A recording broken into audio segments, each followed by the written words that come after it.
প্রায় 2 ঘন্টা ধরে আমরা এই যে ডাই নিয়ে যুদ্ধ করতেছি। পেঁয়াজ কাটতেছে না, নষ্ট হয়ে যাচ্ছে। এই যে নতুন পেঁয়াজ কাটা ডাই লাগাইছি, এই যে এই অবস্থা, থ্রেড নষ্ট হয়ে যাচ্ছে, এই অবস্থা। এই যে একটা একটু কাছে কোনো প্রায় 2-3টা পাইবে মাথাটা নষ্ট হয়ে গেছে। আর এক সেট দিয়ে ট্রাই করতে পুরনো নতুন সেট দেখা যাক। এই শুরু করছে বাঁধন, কি হয় লাস্ট ফিনিশিং। পুরন সেট দিয়েই চেষ্টা করছে।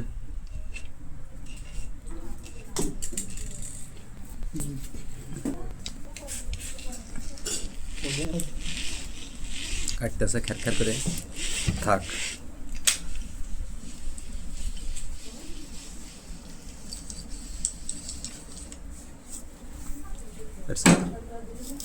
হ্যাঁ, কম পানি।